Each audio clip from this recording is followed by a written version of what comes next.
On today's episode, the Chicago Blackhawks surrendered 5 unanswered goals to the San Jose Sharks to lose their 4th consecutive game.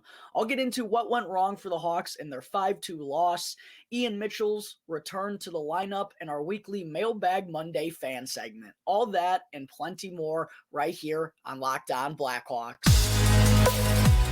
You're Locked On Blackhawks, your daily podcast on the Chicago Blackhawks.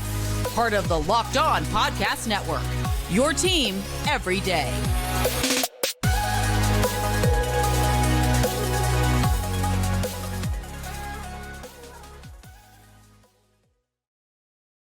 Welcome to the Locked On Blackhawks podcast. Today is Monday, January 2nd. I'm your host, Jack Bushman. You can find me out on Twitter at JackBushman2, or you could also go and check out my Strictly Blackhawks account at Talkin' Hockey for all the latest Blackhawks news and updates. And real quick, if you're listening to the audio version of today's episode and you like what you're hearing, then please make sure to go and show some support. First, by following the podcast. You can also go and leave me a review if you want to as well, which, by the way, for those of you who may not be aware, I'm giving away 2 free Blackhawks tickets to a game in the second half of the season. And in order to qualify, all you have to do is go and leave me a review either on Apple Podcasts or on Spotify. Make sure to leave your YouTube channel name in that review because I'm also going to be checking to make sure you're subscribed to Locked On Blackhawks on YouTube. The only way you can win those 2 free tickets is if you leave me a review and you're subscribed to the channel on YouTube. So if I go and check and you're not subscribed, I'm unfortunately going to pick a different winner. So make sure to do both of those things. Make sure to also go and smash the like button down below on today's video. It really does help me out. And also go and ring the bell, turn on those push notifications, and that way you can get notified when the episode gets uploaded to YouTube each and every day. All right, good morning, everyone. Thank you all for joining me on another episode of Locked On Blackhawks, your one-stop shop for all things Chicago Blackhawks. And thank you all for making the show your first listen here each and every day. To open things up this morning here on the first episode of 2023, again, for those of you who didn't tune into the episode yesterday, hope everyone out there had a very happy, safe, and fun New Year's Eve with friends and family. And while we have officially entered the new year, looks like we're still stuck with the same old Chicago Blackhawks as last night. Despite getting out to a 2-0 lead in the second period, they wound up giving up 5 unanswered goals for their 4th consecutive loss, falling 5-2 to the San Jose Sharks. Another loss to one of the fellow bottom feeders in the NHL right now. And, while that loss undoubtedly does this Blackhawks team some good, it pushes them further into dead last. They're now 4 points clear of both Anaheim and Columbus for that spot. In my mind, it's still disappointing to see the Blackhawks losing the way they are. More importantly, it's not the fact that they're losing. That's fine. And again, I know that's good for the long-term plans. But it's still frustrating to see them losing the way they are to other bad teams right now. And on New Year's Eve, I went on one of the biggest rants I've gone on in some time after, seeing a Blue Jackets team that, other than Johnny Hockey, was without, 4 or 5 of their best players. They absolutely throttled the Blackhawks on New Year's Eve. And then last night, aside from kind of a 10 to 15 minute stretch in the second period, Blackhawks got handled pretty easily by the San Jose Sharks as well. And it just has me thinking, again, this is probably a good thing for the Connor Bedard futures.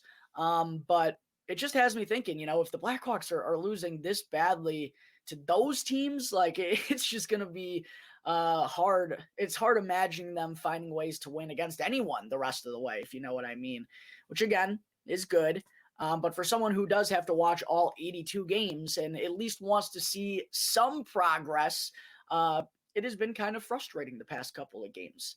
And there just really hasn't been much noticeable progress as of late from this Blackhawks team. The first period, by the way, last night was not good at all. The Blackhawks picked up where they left off in Columbus. It was all Sharks in the early going. They were up 10-1 in shots on goal in the first 6 or 7 minutes. They were really fortunate to come out of this first period not already trailing. Peter Mrazek really did essentially all of his best work in that opening 20 minutes to keep the Sharks off of the board. And then in the second period, things kind of flipped. The Blackhawks started to show some life and actually came out with some pep in their step and started controlling the pace and controlling the puck more. And they wound up taking a 2-0 lead. Ian Mitchell with a beautiful keep at the blue line to keep the play alive, and then set up Patrick Kane for his 7th goal of the season and 3rd in the last 5 games for number 88. Great play there by Mitchell. And trust me, Blackhawks fans, I'll dedicate a whole segment or a bigger portion of a segment coming up in just a little bit about Ian Mitchell getting back into the lineup. So that put the Blackhawks ahead 1-0. And then a little bit later on, Andreas Athanasiou did a really good job of making a head fake and then using his speed to get to the outside and set up Sam Lafferty in front for his 4th goal of the season and 3rd in 2 meetings against the San Jose Sharks. If you all remember correctly, the opener actually, this was something I tweeted out last night, in the Blackhawks' first win of the season, the 3rd game of the year against San Jose, it was the exact opposite of the game that we saw last night, because in the opening 20 minutes back in October, the Sharks jumped ahead 2-0, and then the Blackhawks were the ones who went on to score 5 unanswered goals en route to victory, a 5-2 victory, I should say.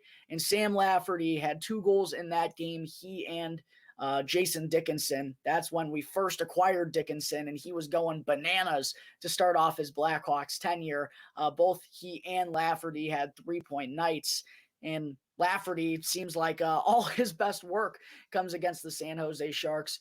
3 goals in 2 games against San Jose, 1 goal in, the 30 other games that he's played so far this season. So, interesting that these 2 games were kind of flip-flopped in terms of how they went. Kind of the same thing, but for each team in the 2 meetings. But that had the Blackhawks ahead 2-0 in the second period. And, despite getting off to that slow start, it kind of felt like they were on their way to cruising to a victory. But sure enough, we can't have nice things as Blackhawks fans. The Sharks went on an incredible run late in the second period to kind of snatch up all the momentum back in their favor. And the first 2 goals really came on a pair of funky bounces. One looked like the opener for San Jose looked like it bounced off Gadjevich and just past Mrazek. And then the second was Mark-Edouard Vlasic, the puck bouncing in off his skate. The officials ruled it no goal on the ice, but after review, apparently this was a really tough call. I'm not going to lie. I didn't really know which way it was going to go. The one gripe I have about it is that it was called no goal on the ice, meaning there would have to be conclusive evidence during the review process to overturn this call. And they deemed there was, and it was really close. While I don't think Vlasic was directly making a kicking motion, there's no doubt that he was lifting his skate and trying to kick the puck down to tap it into the open net. But he missed his stick completely. He kicks it. It ends up going into the back of the net. I don't know. At a crucial point in the game, I just thought it was kind of weird that they thought they had enough to overturn it. But again, to be fair, it was a very difficult decision one way or the other. But a couple of funky bounces for San Jose. Suddenly, they score 2 goals in 41 seconds to tie the game up 2-2. And then just a minute and a half later, Barabanov kind of beats Ian Mitchell to the outside with his backhand. That is, if there is a way you're going to get beat, Ian Mitchell, not a great look for him, but I will say it's getting beat to the backhand, going to the goaltender's glove side. And Mrazek just whiffed on the save. Not a good goal to give up whatsoever. That actually wound up being the game winner. 3 goals in just over 3 minutes for San Jose. And it was like the Blackhawks were shell-shocked the rest of the way in the third period. They only mustered up a whopping 6 shots on goal. They finished with 22 on the night, I believe. Yes, 22. Right around where they've been finishing basically all season. Timo Meier and Evgeny Svechnikov go on to add some insurance goals for the Sharks. The Blackhawks wind up losing their 4th consecutive game despite leading 2-0 with only 5 minutes to go in the second period. They wind up falling 5-2 to the San Jose Sharks. All right, there's my quick recap of the Blackhawks losing to yet another bottom feeder. Coming up in just a moment, I will talk about Ian Mitchell getting back into the lineup, plus the latest trade rumors surrounding the Blackhawks. But first, I got to talk to you all about Athletic Greens and their new AG1 product, which is something that I try and use every single morning. Because with just one scoop of AG1, you're absorbing 75 high-quality vitamins, minerals, probiotics, and more to help you start your day. And this special blend of ingredients does everything. It supports your gut health, your nervous system, your immune system, energy, recovery, focus, and even aging. And Athletic Greens was first created when the founder experienced a ton of gut issues themselves and ended up on a very complicated routine in order to recover. And that used to cost them over $100 per day. But now Athletic Greens has created both the optimal and affordable nutrition routine that will cost you less than $3 per day, which is such a cheap way to invest in both your health and your body. And I'm not kidding, folks. I make sure I get my one scoop of AG1 every single morning. I just had it before I recorded the show, before I ever go out on the golf course. I make sure to get that one scoop in because it gives me that extra boost that I need to get my day started. And to make it easy, Athletic Greens is going to give you a free 1-year supply of immune-supporting vitamin D, along with 5 free travel packs on your first purchase. All you have to do is visit athleticgreens.com/NHL Network right now. Again, that is athleticgreens.com/NHL Network to take ownership over your health and to pick up the ultimate daily nutritional insurance.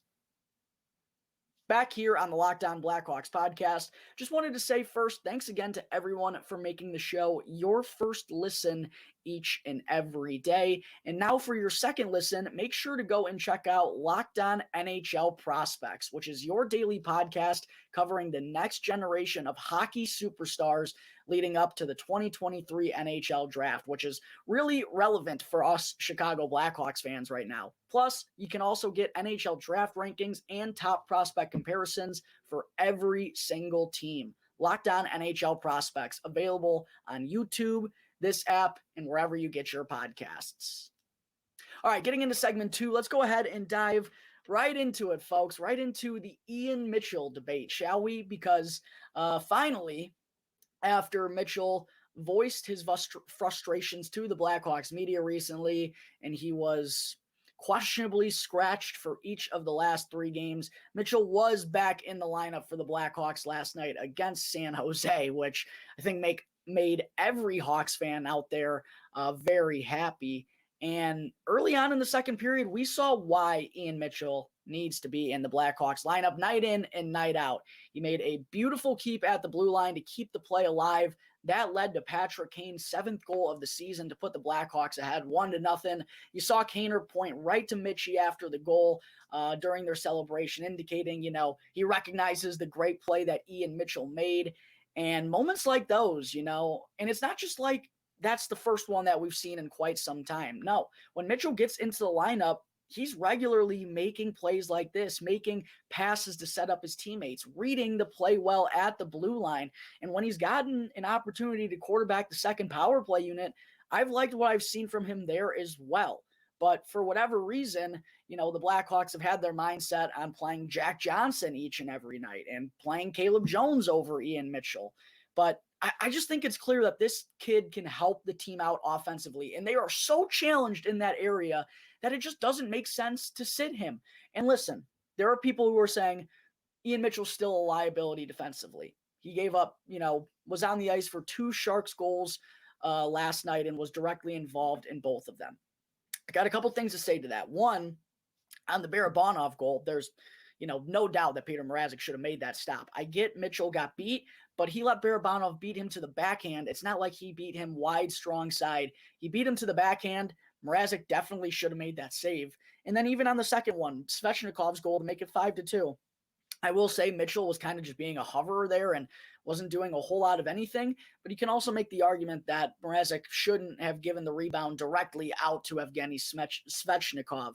But either way, the second point I'm bringing up is, yes, we know that Ian Mitchell, that's never been the strength of his game. Defense He still has to work on it. But the only way to truly do that at the NHL level, it's not by getting practice reps. It's by getting game reps night in and night out. And he can't gain that. He can't learn those tools when he's sitting up in the press box or playing once every 3 or 4 games. No, this kid needs to be in the lineup consistently at the NHL level in order to learn. And the more frustrating part about this, too, is that's supposed to be the point of the season. Listen, the Blackhawks are 8-24-4. The season's gone. We knew it was going to be gone. It's played out probably even worse than anyone could have imagined. At this point, the only thing we should be playing for is trying to give some of these young guys opportunities to see what they have. And this is a make or break season for Ian Mitchell. And while it feels like the Blackhawks already have their minds made up on him, why not give him some games here when we need guys to be in the lineup? We need help offensively. He can provide those things and still try to learn and get better defensively and in the process. But instead, we're playing Jack Johnson, who's just as big of a liability defensively without adding anything on the offensive side of things. Even Caleb Jones, like, Caleb and Ian Mitchell are kind of in similar situations, despite, I think, Caleb Jones probably being, it's more evident at this point that it's going to be trouble for him to be an NHL defenseman.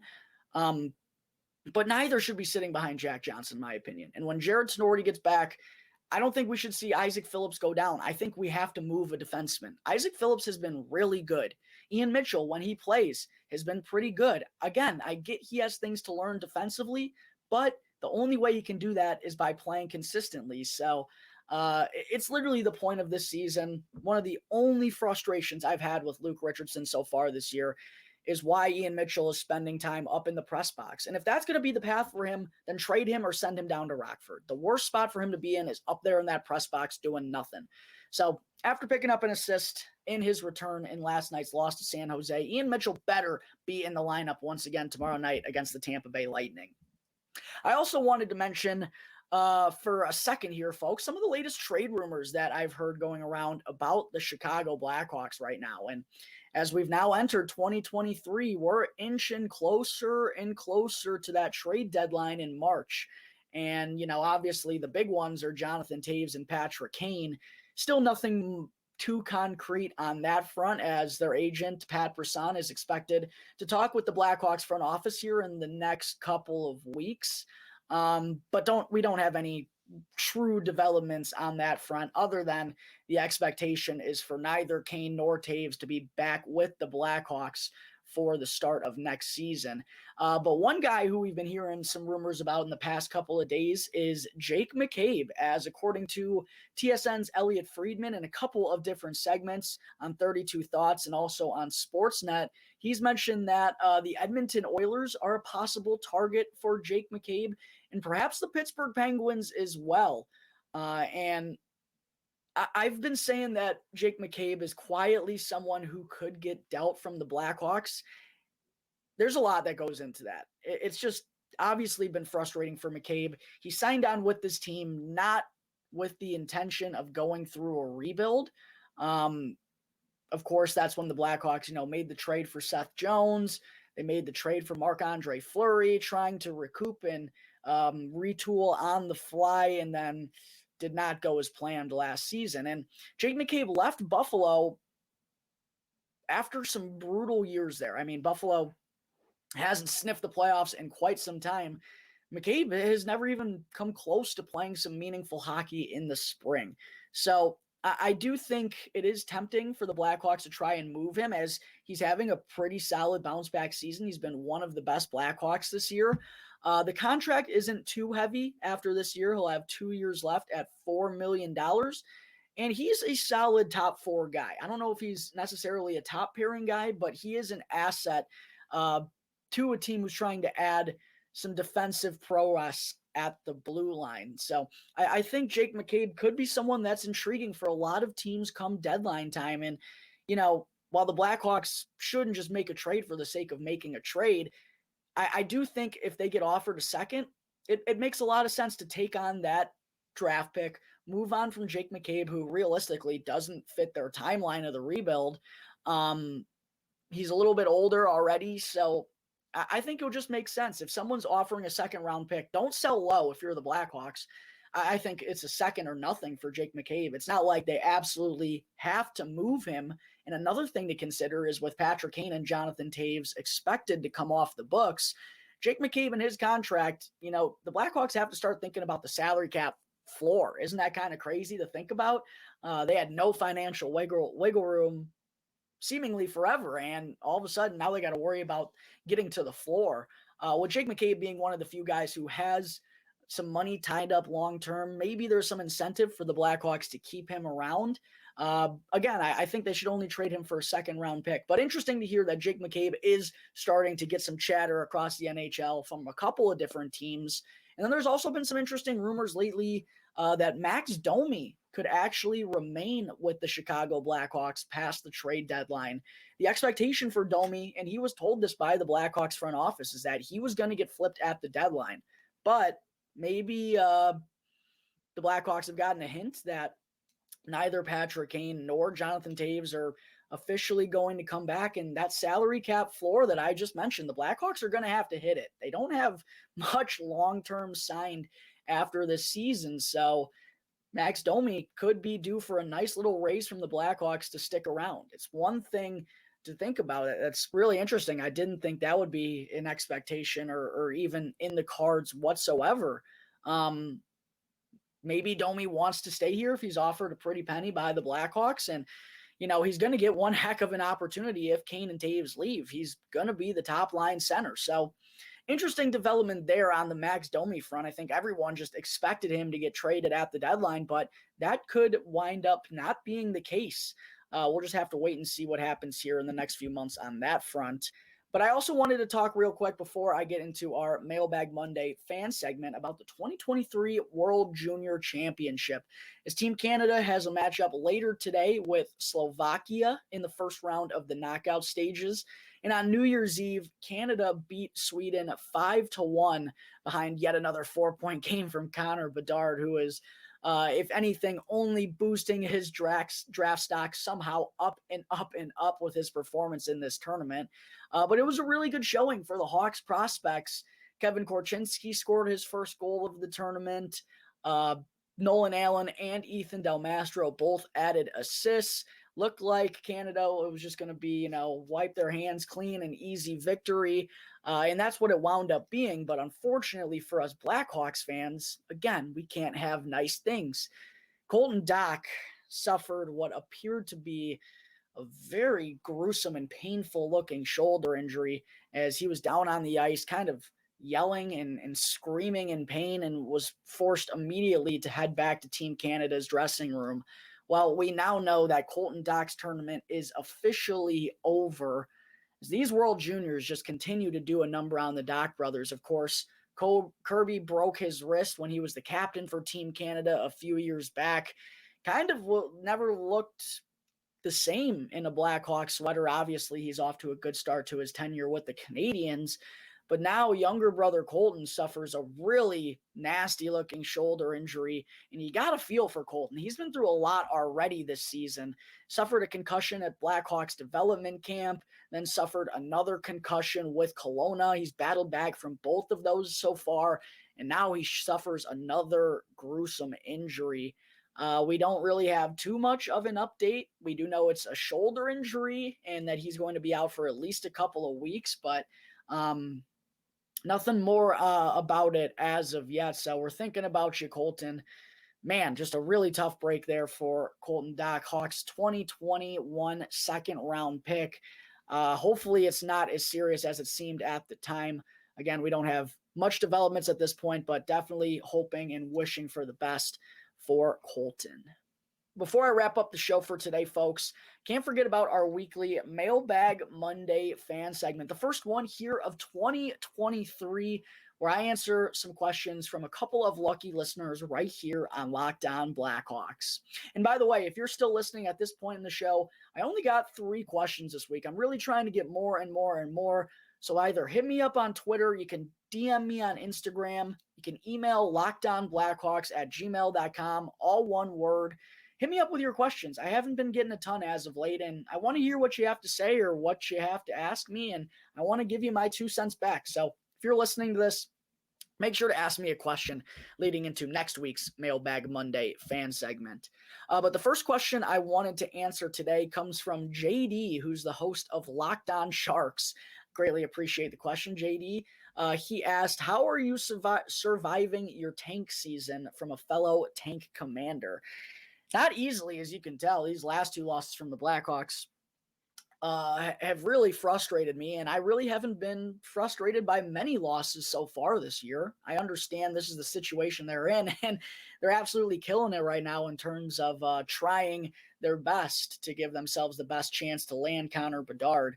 I knew that was going to be the goal. I knew losing was going to be a reality this season. It has been getting tougher and tougher, though, to hang my hat on like some of the bright spots because the Blackhawks offense has just been so disappointing. 9 times in their last 13 games, they scored 0 or 1. I think they've only scored 3 or more twice in the last month. So, yeah, offensively, it's been really tough. It's been more and more difficult the past couple of weeks to kind of try and keep the blinders on and just focus on the long-term plans. I don't know how I'm really surviving. Watching Connor Bedard go absolutely bananas at the World Juniors has been helpful.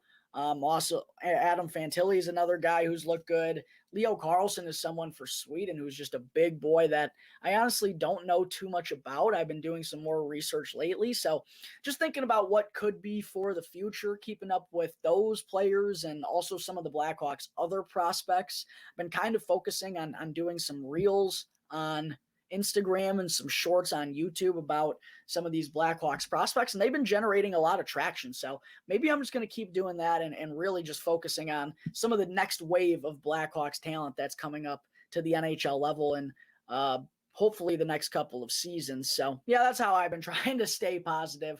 Blackhawks haven't really been doing it for me.